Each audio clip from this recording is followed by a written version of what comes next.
Terminátor řady T-600 je série Terminátorů, kterou masově vyráběl Skynet.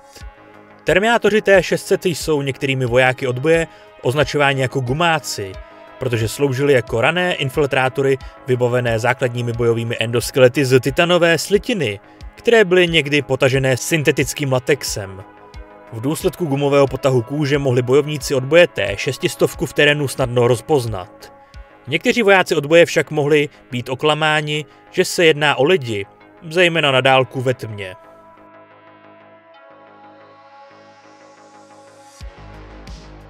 T-600 je infiltrátor lidské velikosti, který přeznamenal přechod Skynetu od používání nehumanoidním zabijákům k humanoidním jednotkám, které se později staly známými jako Terminátoři.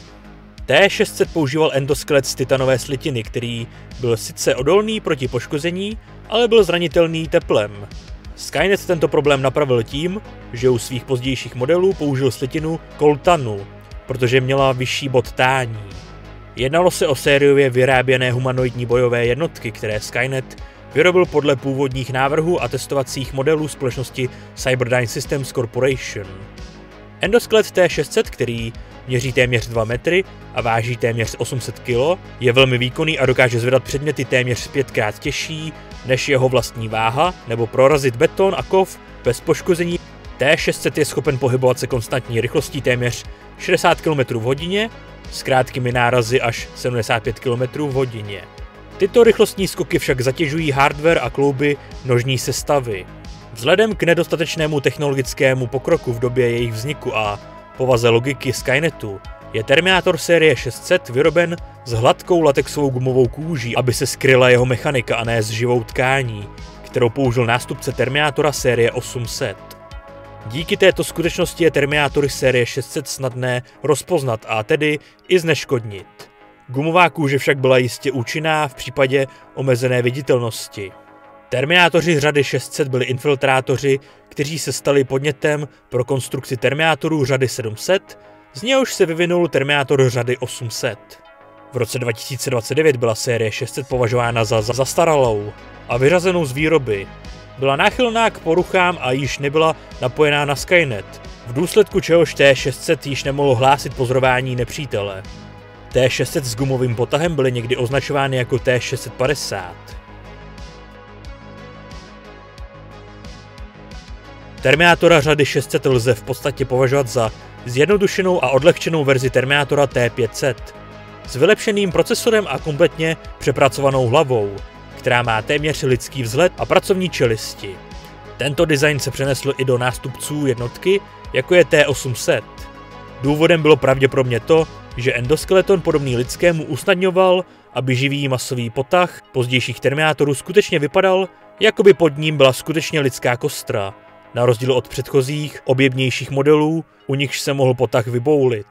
Vzhledem k obecné proměnlivosti časových linií při cestování v čase se chronologie jednotlivých dějových linií Terminátora liší.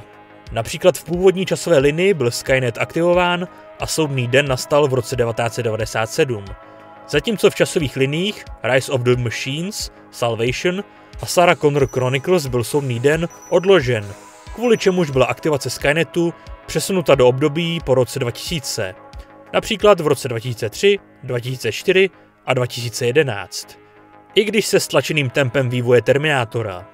Rozdíl mezi T-600 v původní časové linii a těch ostatních by tedy mohl být důkazem střídání časových linií.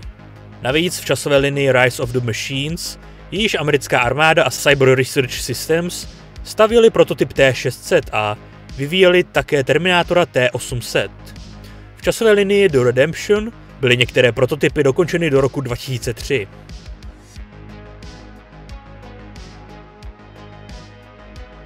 Terminátor T-600 nebo také The Walker je primitivní mohutný infiltrátor s výškou přesahující 2 metry a s gumovou kůží, který byl navržen Skynetem jako jeho hlavní pěšák v prvních letech války budoucnosti. Infiltrátor T-600 je odbojem označován jako Skin Job a byl masově vyráběn od roku 2016.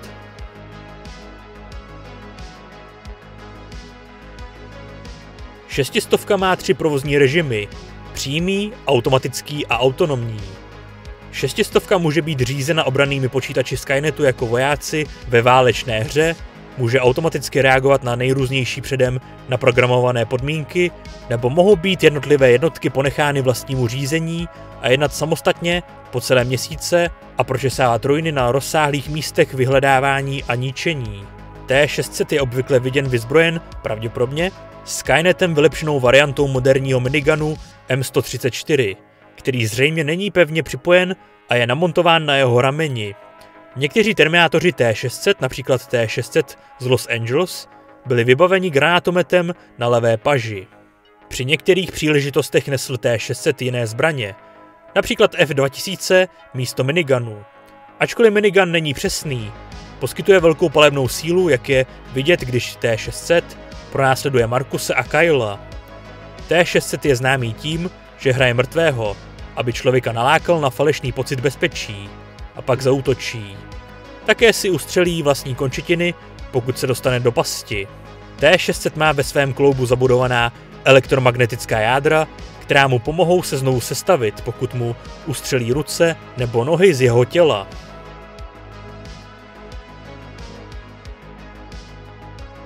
John Connor poznamenal, že T-600 je primitivní konstrukce. Je těžkopádný a pomalý a ramení klouby a záda jsou zranitelná střelbou ze zbraní. Také motorické funkce jsou náchylné a mohou být na okamžik narušeny útokem nožem na zaměřovací systém v zadní části krku. T-600 je snadno odhalitelný díky své velikosti a chybějícímu krytí mechaniky. V důsledku těchto nedostatků nahradil Skynet Terminátora T-600 rychlejší a elegantnější řadou terminátorů známou jako T-800, která měla nad kovovým endoskeletem živou tkáň a bojový trup z hyperslitiny. S Terminátorem T-600 se však stále můžeme setkat, když poskytuje palebnou podporu Terminátorům T-800. Gumová kůže na T-600 je navíc méně odolná vůči povětrnostním vlivům, takže se snadno odlepuje. Vnitřní struktura tak bude odhalena, někdy dokonce zreziví. Tak, toto byl celý rozbor všech verzí Terminátora modelu T-600. Jinak díky moc za sledování, za podporu ať už v podobě lajku, dislajku, odběru se zvonkem, komentáře, sdílení či finanční podpory na Patreonu, YouTube členství nebo donateu. Vpravo nahoře budete mít kartu k playlistu zahrnující videa z celé této série. V popisku pod videem máte odkazy na mé sociální sítě, kam denně dávám info o dalších videích, streamech a dalších zajímavých věciček. Ještě jednou díky moc, že mě sledujete, uvidíme se u dalších teorií, lore nebo na nějakém livestreamu. A do té doby dělejte to, co vás baví, bez ohledu na to, co vám kdo říká. A teď už speciální poděkování patronům na Patreonu a také YouTube členům, kteří podporují chod a nezávislou produkci tohoto kanálu. Mějte se a někdy příště.